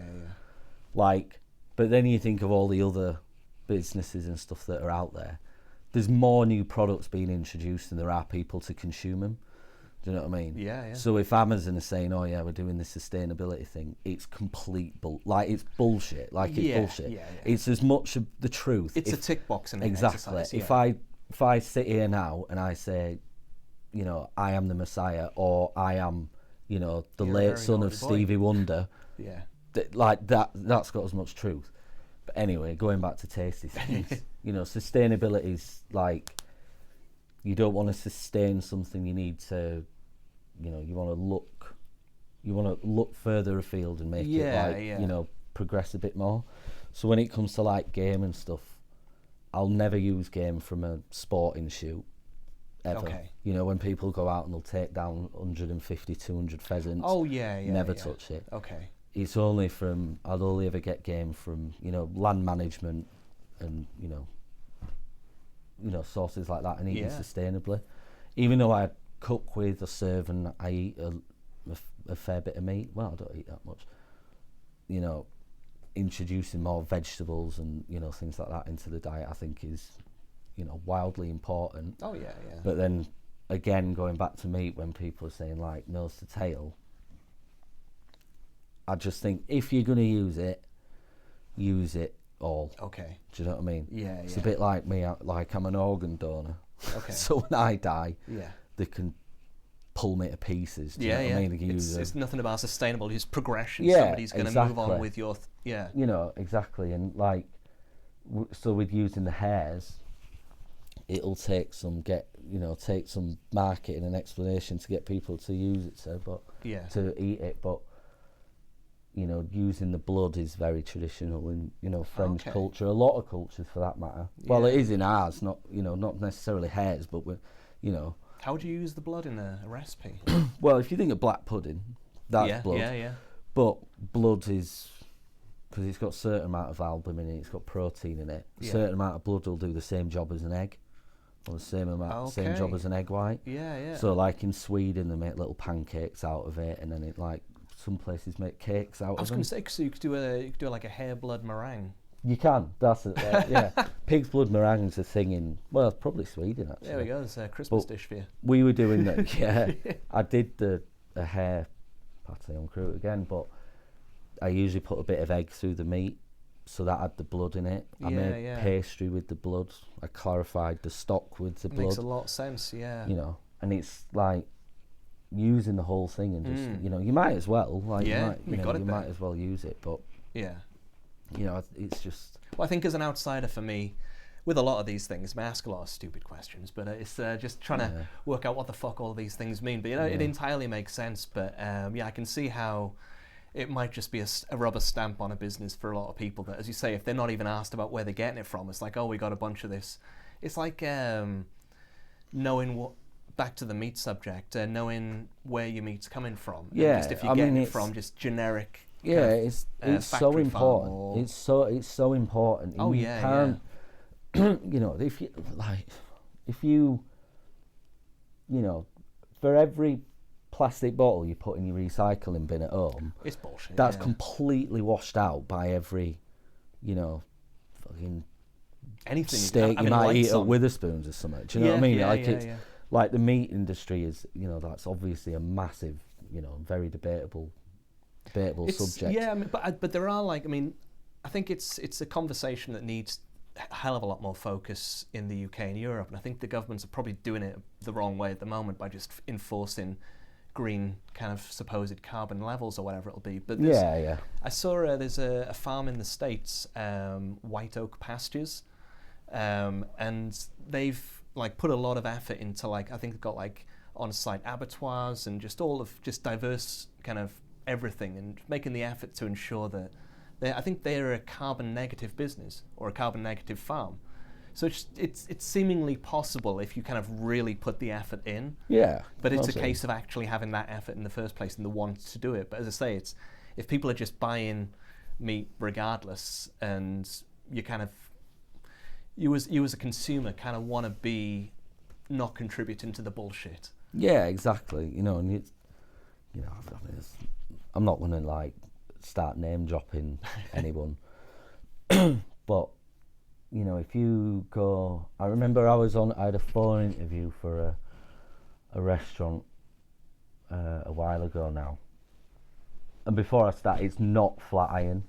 It's not Flatiron, but they've got the open one in Leeds, but they were talking about the original one, and they were saying that they do the one in York. They do like, what did they say? They'll go through about 6,000 Flatiron steaks a week, right?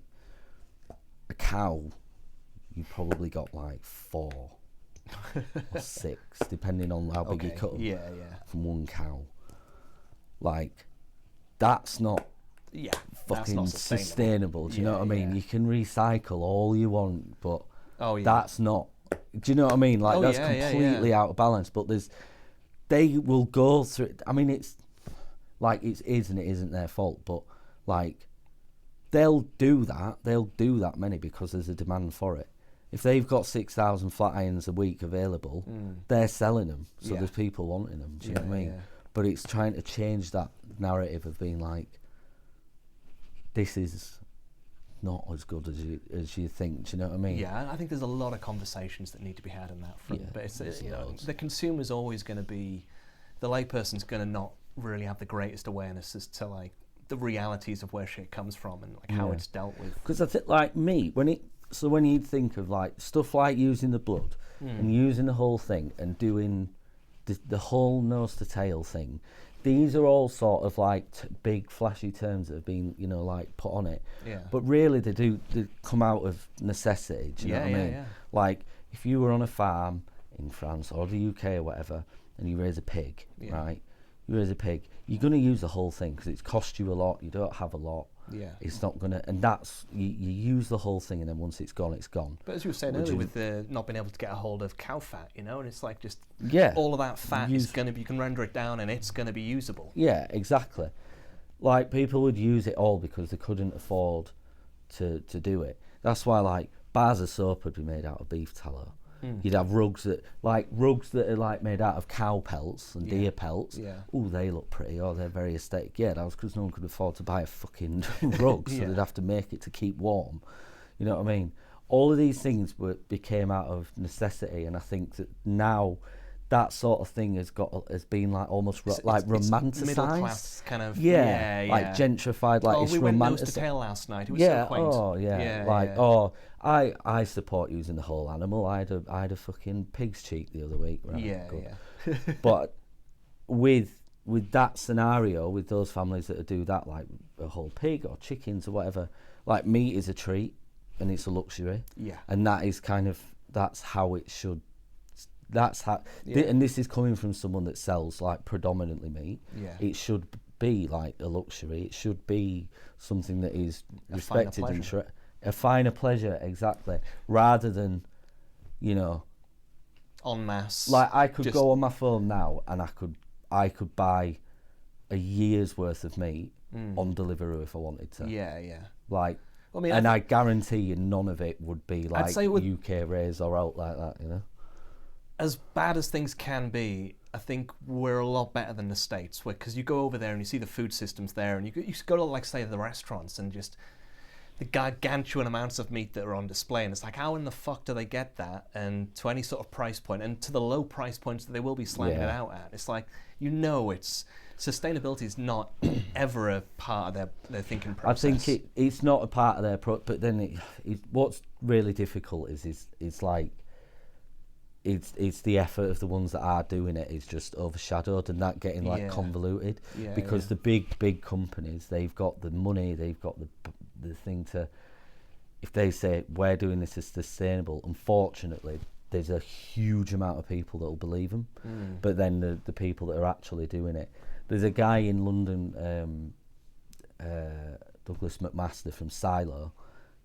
Now in terms of like the future of eating and, you know, even fine dining and sustainability, he's the man. Okay. He is. What does he bring? What's his? Well, he's like the forward thinker in fermentation, but not to be like faddy, to be like, this is genuinely like how we can sustain our, like, you know, and like having like an unbroken cycle.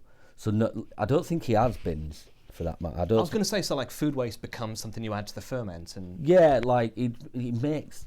Honestly, I'd be here all fucking day with stuff. But genuinely, I do not think he has bins.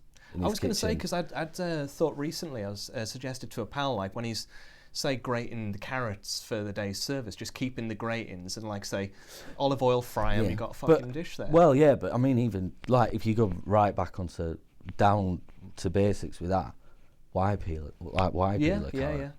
Well, like, you can get an extra dish out of it. Well, yeah, you can get an extra dish out of it, I guess. Yeah, but I mean, if you weren't planning on getting if you were peeling, is the point. But what's the point? You know, there's same with like a potato. But again, if he's doing he is doing mash, so then he will be peeling. Well, don't necessarily need to. But. Well, I mean, with your mash, you could peel them or bake them, scoop them out, dry the skins, and then deep fry them, and then you've got a snack there. Yeah. But yeah, that Douglas McMaster, I don't think he has bins, but he makes like all his light bulbs and lampshades, and his light bulbs, his lampshades, and a lot of plates. They're all made from his old wine bottles. Oh, you know, okay. He grows mushrooms out of like old menus that are mashed together, and it uses all the it's mad. Yeah. And it's like that's what is the future. This is what I wanted to ask as well, just quickly. How can I reuse spent coffee grounds? Quite a lot of ways you can actually. Because I'd seen you've done that previously, and I get through a lot. If you dry them out, if you spread them on a tray and leave them to dry out, and then just blitz them a bit more, you can put them in pretty much any baking you like into biscuits or a flavouring. Yeah, exactly. Oh, okay. You can, before you dry them out, if you keep them in a bag, like a time in a muslin or something. Not even muslin, just in like an old carrier bag. Oh, okay. Tie it up and just keep it outside or in the fridge or something so it stays cold. Yeah. And then you can buy like mushroom spores. Oh, okay. The cost no. Yeah. And you can just like inject them with like mushroom spores. You grow mushrooms out of them. Really good for compost. I'll tell you what it's really good for actually. Spent coffee is making soap. Like make a bar of soap with spent coffee because it's got an exfoliant in it, and also like it's still got like an antibacterial in it because it with it being coffee. What else can you do? You get a diffuser for your room, like that does the mist and stuff. Yeah. If you just take a bit of your coffee and you roast it off and then pour it into a pan of water and bring it up to boil. Let it cool, strain it, and then just use that water. It just adds a nice coffee shop aroma. Yeah, coffee shop aroma. Just like you're in Lanes. Yeah, you can do all sorts with it. It's really good if you collect it. If you have loads of it. This is a really niche one, but it's say you like redecorating your garage or like say you've got like a bit of a patio outside your house. When you've got like textured paint. Okay, yeah. So like you paint the floor with like textured paint so it so it's got texture so you don't slip. You just get floor paint and you mix spent coffee into it, makes it non-slip. That's fucking niche. Yeah, it's pretty One niche. for the painters. Yeah, just a bit. I'm trying to think, there's all sorts of tie-dye t-shirts with it you can do. Yeah, cool. So spent coffee, you got shit to do with it. Yeah. Let's take it all the way back, right to the very beginning. You're 15, you get your first role. What was it that really gave you that kind of, no, I need to be in a kitchen, to then be lying about your age to get that job? Honestly, I don't know. I remember watching like the fucking, I don't know, the F Word or whatever it was. The old Gordon Ramsay shows. Oh yeah. And thinking, oh, that was cool. Yeah. And then I don't know. To be honest, I think when I was like getting a job when I was like 15 or whatever it was, I think I just wanted more money so I could buy cigs. Buy more cigs and more cans. Why did like a kitchen role and not like say a bar job or fucking anything else in the world? What was it about the kitchen? Was it something about the F word that had ingrained? Oh, kitchen looks fun. I can just. So my best mate Alex at the time, he got me a job washing pots at a pub in Wetherby. And I got on really well with owners there, and I was asking to do odd jobs and stuff there, but I think the chef was like a fucking nutter. Like, he was an alky. It was a very much a one-man band kind of thing. Okay. So I was like, I don't think I'm going to get more out of this. Plus, I wanted more money. And there's only so much money you can earn as a 15-year-old pot washer in Wetherby.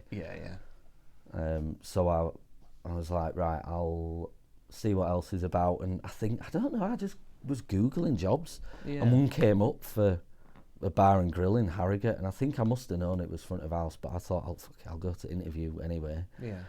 And just got the job. But that was my like way in of like weaseling into the kitchens. Yeah.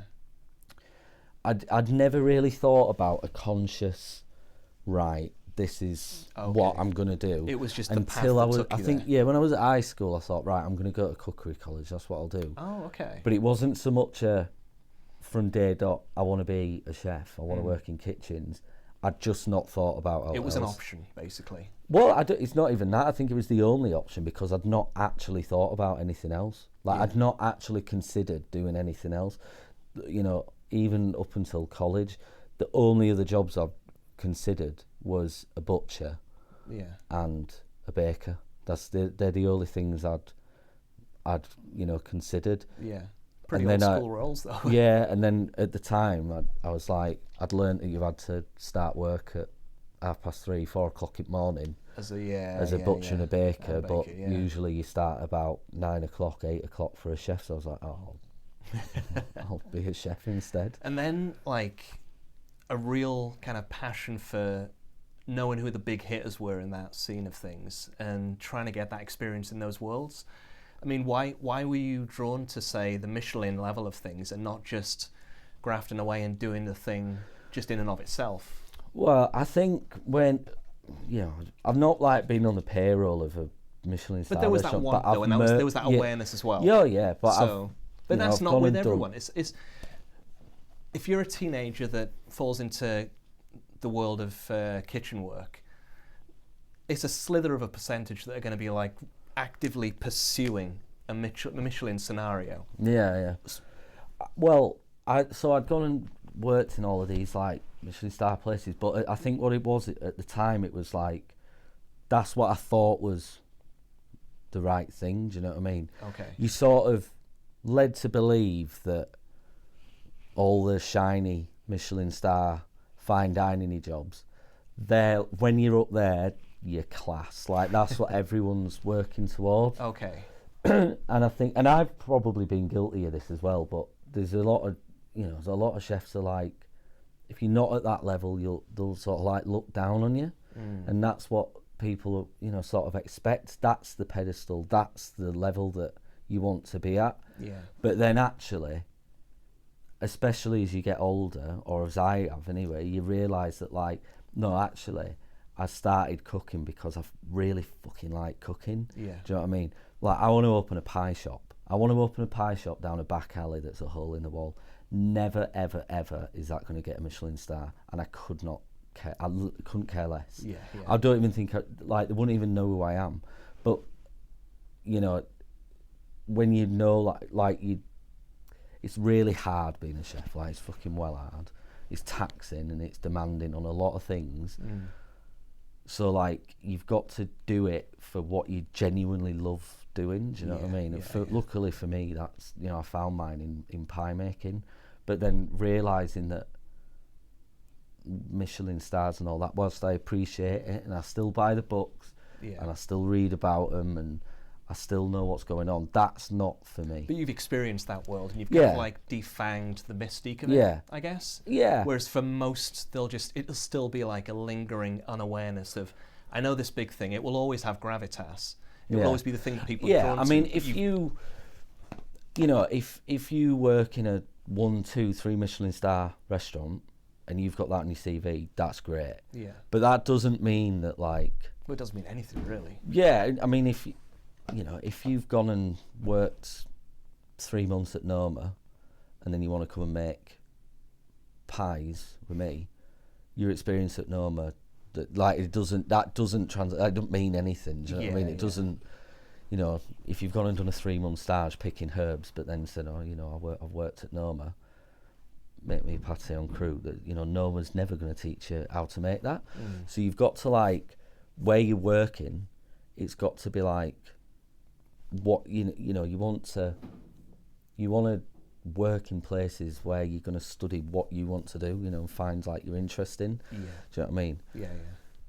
There's a lot of like restaurants that are that I could learn a lot about what I like to do, but they'd be too taxing on my life, and I've got to like weigh up whether I think that's worth it, and I don't. For me, it's not. I mean, you got married recently. Was it this past year? Yeah, like in October. Yeah, around the corner at Left Bank. Oh, sick. Yeah, just over the road. Yeah, yeah, I love literally. That place. Yeah.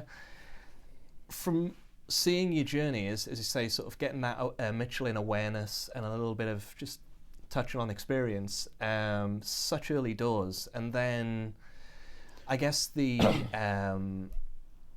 huge amount of exposure that the Masterchef thing got you, and the opportunities then to say work at Harewood's house, which we can speculate in a sliding doors sort of way whether you'd have ended up there if it wasn't for the show, but it is what it is, and you've worked in some fantastic places. It feels like it's almost getting, say, a career's worth of experience in this industry in a very kind of short amount of time, that's allowed you to kind of get that perspective that maybe somebody in their 50s or 60s would be the guy that's kind of reflect and say, oh, the Michelin star ain't all it's cracked up to be. If I hear that from like a Whitehead 60-year-old, you sit and listen because that dude's been there and been through it. You've kind of run the gauntlet, so to speak, across the industry. You've now kind of a chef that's had a settling down with the marriage scenario. Is that kind of like the realization as to what actually matters in life? That, as you say, it's not about the awards, the acclaim, the this, that, and the other. It's about having a beautiful home life. Having somebody there, because like the amount of chefs that I've known that like are just, what the chef life is like, and it's like, especially the sort of the generic chef life. Those aren't the marrying sorts, and if they are, then it's a wife that's really putting up with some shit. Yeah, it's really hard. Like, it's really hard. Like, like I say, it's really hard industry to be in. So like, you've got to really love what you're doing, and if you're not that arsed about the food that's being served at where you're working, then it's you probably want to fucking have a think. Do something else. Yeah. Do you know what I mean?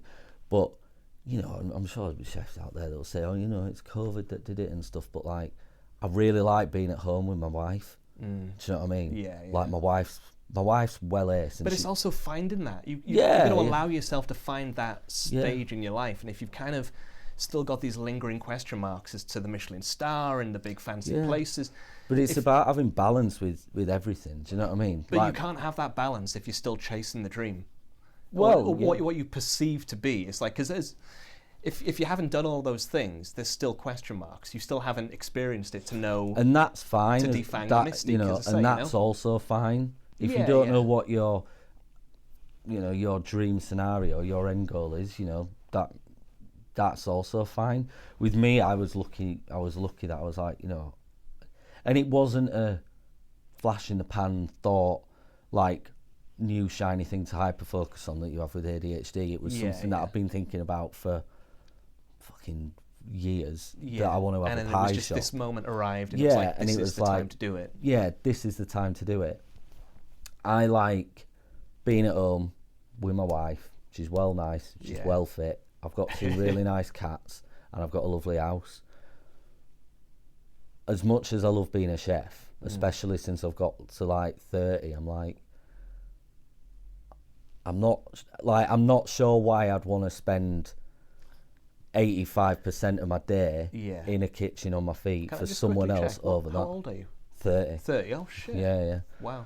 So I'm like, I'd much rather be doing that with my wife than I would doing that. Yeah. Because there's only a small amount of that I really care about, and that was pie making. It kind of blows my mind a little bit more knowing you're 30 then, because it's like you really, basically, as I say, it's like you've got the head of a 60-year-old almost for I've got the back and the hips and the legs of a 60-year-old as well. I'm fucked. But you just seem so fucking ahead of the curve on everything, and it's been a lush journey to watch how you've done things so far. I can't fucking wait to see, like, once the pie thing's set up. Say, like, how do you see yourself 5, even 10 years beyond the pie business being an established, settled thing?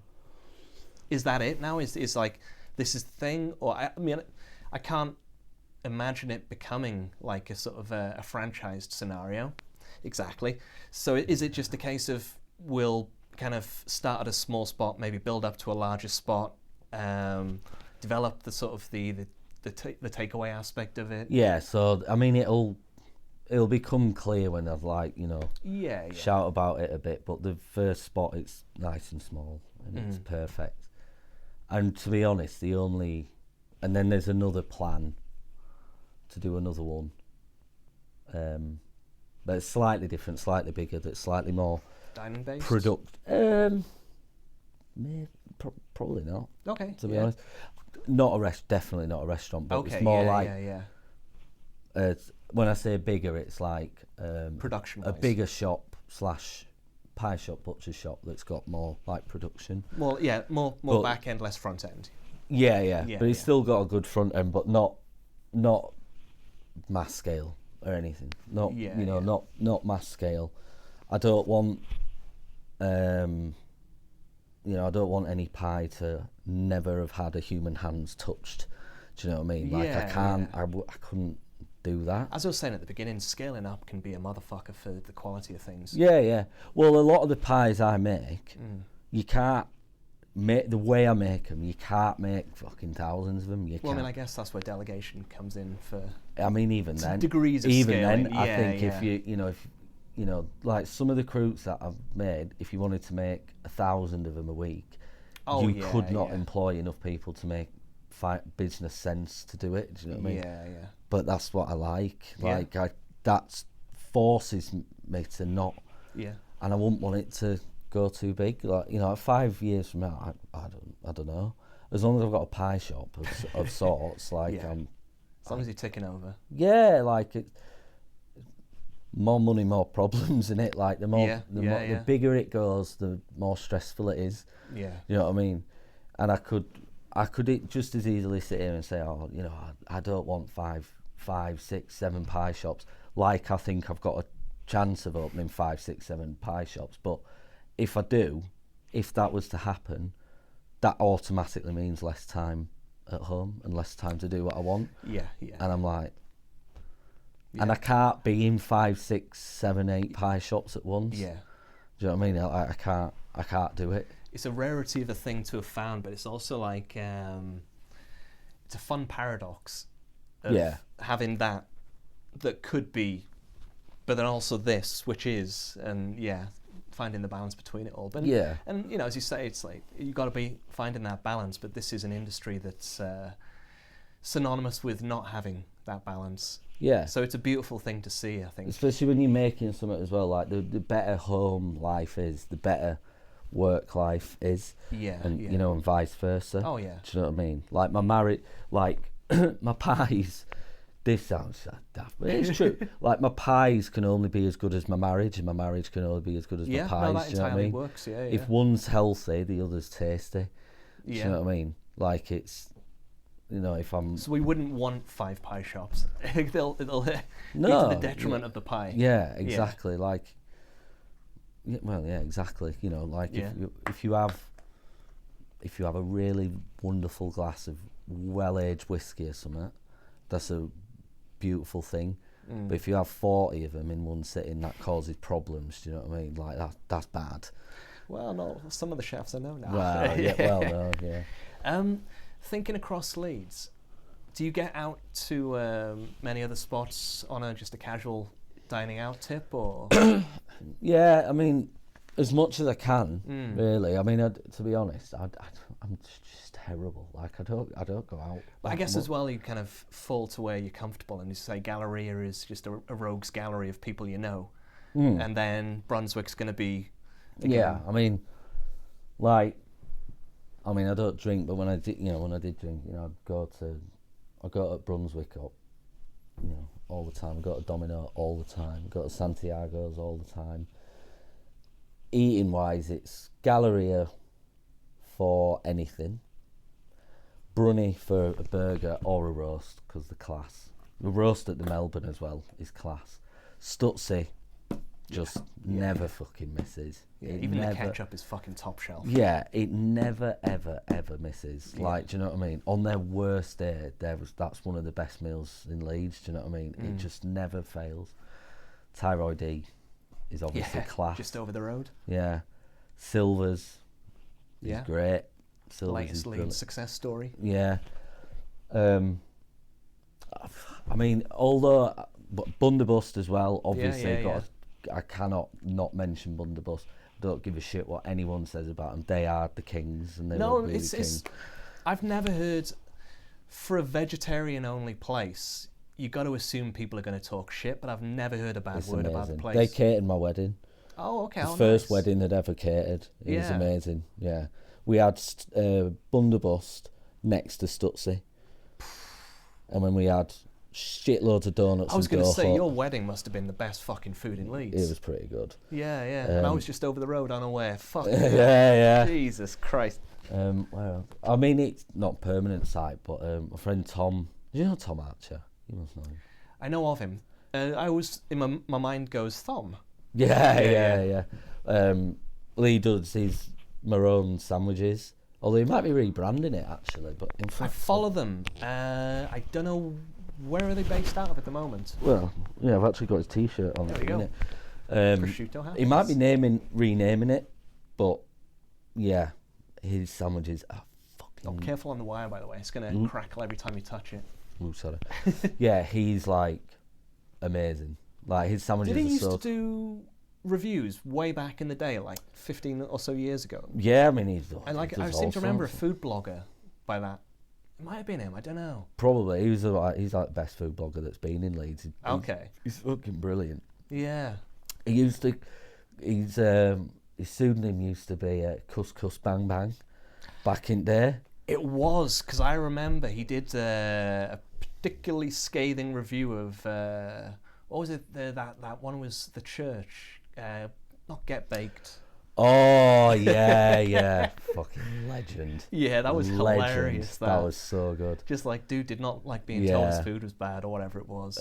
Service was everything about it was. Yeah, Tom's class. Like his sandwiches he was doing over Christmas, they were fucking God, they were brilliant. Nice. Did his prawn po' boys? Oh yeah, I remember seeing that. Yeah, did you see him with the like prawn head mayo, prawn cocktail sauce, lettuce. He'd breaded them in scampi fries. He'd made a scampi fry seasoning that tasted more of a scampi fry than a scampi fry. Sick. It was fucking brilliant. Where was he based out of now? Well, at the time he was doing it at the Melbourne. Oh, that'll be why I know of it then. Yeah, so me and him were like swapping spaces for a bit, but I'm not sure where he's going to pop up to next, but fucking hell, I hope he gets a shot. Sick, we'll keep an eye out for that one then. He's fucking good. Like, he's class. Twiglet gravy he made.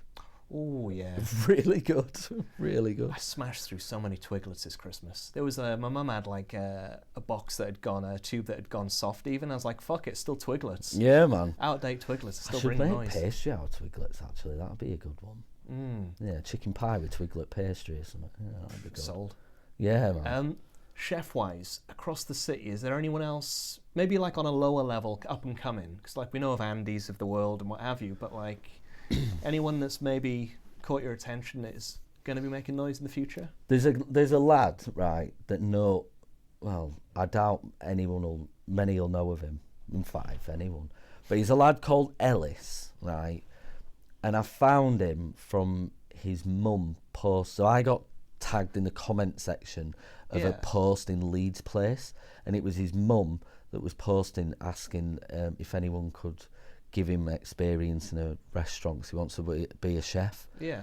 I think he's got 5 siblings, and then his dad, all his uncles and his granddads, they're all like bricklayers and stuff like that. And he's the only one that's not. And anyway, he wants to be a chef, and he's from like LS15, 14 actually. He's from Seacroft near me.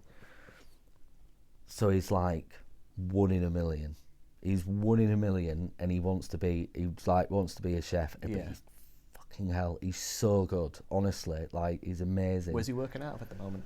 I don't think he's got a job. Okay. Like, I've been trying to get him a job, you know, like posting with these people. But honestly, if there's any fucking chefs out here, like, Ellis Pickles is his name. Like, what's his handle on Instagram? We'll put it there. We'll find L Pickles, I think maybe. But he's like, in fact, just get in touch with me and I'll send you, because I don't think he uses Instagram that much. But he's like, if I could give him a job now, I would give him a job. Yeah. He's brilliant. You know, he's like 17, and he's 1 in a million. He's like the kind of young chef that doesn't really exist. Like, you know, like he'll go around restaurants handing his CV in. He'll do this. He'll work for free. Yeah. He'll do this. He'll do that. You know, he was genuinely just wants the footage. Yeah, like the night before we did Pastry Club, he came and did prep with me and Callum Franklin at Lanes, and he stayed until like midnight watching us make pâté en croûte and taking notes. Like, but for a lad like that, that's like just an absolute opportunity he's going to make the most of. Yeah, exactly. Who else? I mean, Adam up at 52 at Rudding Park. So there's Adam Degg and Adam Jones. They're both ace. They're great lads, fucking great cooks. Yeah. Like, both got really good pedigree. They'll do brilliant. I mean, Craig Rogan, obviously, it was a shame that his restaurant shut. Where's that? Sorry? So it was Craig Rogan at the Collective. I don't know that. No, no, but that shut a few months ago. But he's a fucking brilliant chef. So I hope he does really well. Michael French, mate of mine, he's not like in the, you know, like the lights, whatever, but everyone in trade knows him. Okay. And he's fucking brilliant. Is he at a spot at the moment? I don't know what he's doing now, because he was running the kitchen at Kino after I left, so I don't know what he's doing now. Yeah, but weird time though. Weird time for the industry with so many closures. And, it's scary. Yeah. Perfect time to be setting up a food business. Yeah, literally. Yeah. Oh well. Yeah, it is what it is. Yeah, we'll give it a go though. We'll give it a go. So, moving forward then, we've got the pie shop that's going to be big news coming soon. Can you see that the collections will be as equally kind of a part of that business, 50-50 on that, or is it going to be probably more on the kind of people coming down and collecting, paying on the... probably will do, yeah. So like kind of half and half split? Yeah, I mean, I think that doing the collections, really, that is the business in it, because it's when it's open as a shop, like if you pre-order something for Christmas, you'll be coming and collecting it regardless. There will be at some point a pâté en route, like, delivery service, okay, or posting, but the collections, they'll certainly stay a part of it. I think for like the one-offs and stuff, because it's going to be a day-to-day business. And with so many of it being like, because they are like, ultimately pretty small things that you could be thinking, I'm going to try this. Yeah. And it's going to be a one-off, and then suddenly, well, I've got these to sell, and Instagram seems... exactly. So it'll be like a day-to-day offering that'll probably change a lot, because I know what I'm like. But stuff like Christmas, Burns Night, New Year's Eve, Valentine's, all that sort of stuff, there'll be one-offs and stuff for people. But the thing that's doing well at the minute, which is quite nice, which again is like making it harder for myself than it needs to be, is like the custom orders. Do you know what I mean? Oh, sort of, I want my name on a fucking...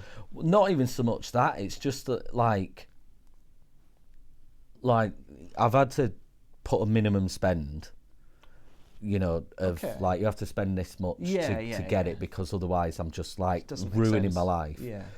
But in effect, I'll make anything. Do you know what I mean? So, someone's going to Lake Districts, on Monday, I think, and he wants like, you know, beef Wellington, and he wants like this type of game pie and stuff. I'm like, yeah, no worries.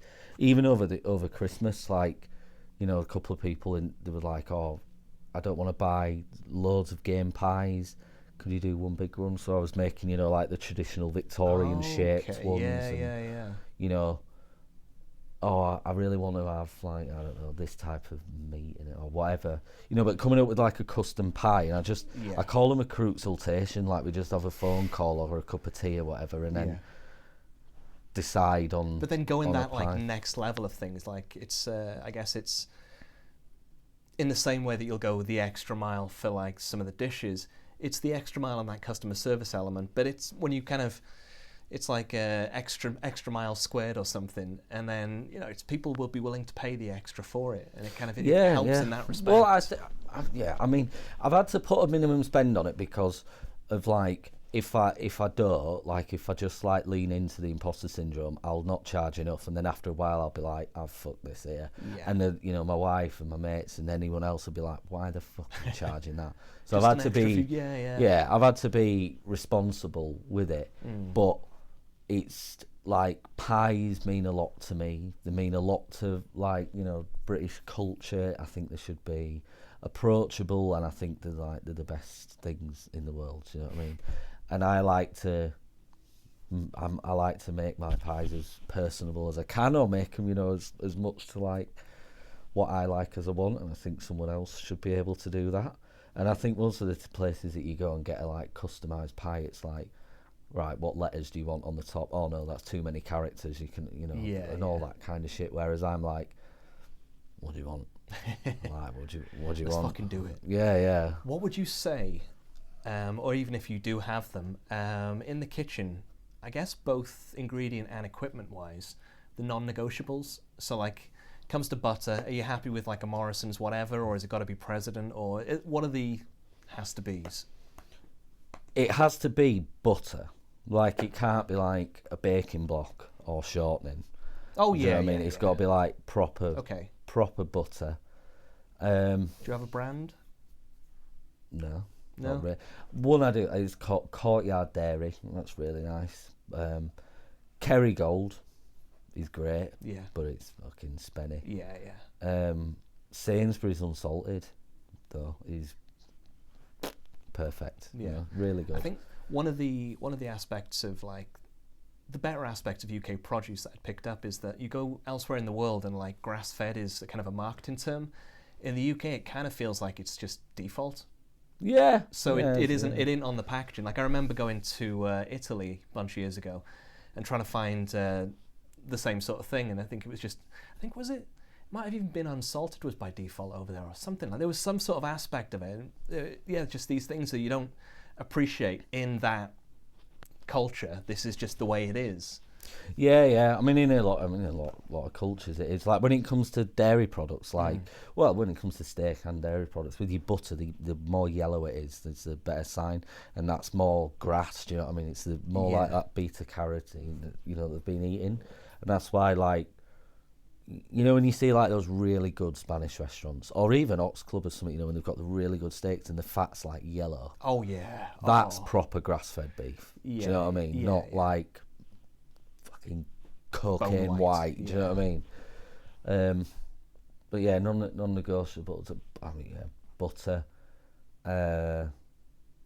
like really nice eggs, like a really good egg. Do you know what I mean? One that's really golden. Yeah, I was gonna get from Whitaker's. I think that'll be the go-to. They're a local Yorkshire. They've got like a spot in Leeds Market. Yeah. They do good prices for like trays. Yeah. They're really good. I'm trying to think. Well, how about equipment-wise? Thinking about it, bread flour, like good French bread flour, because I had a bit of that to almost every dough. Okay. Pork leaf lard, which is like suet but from a pig. That's fucking brilliant for baking with.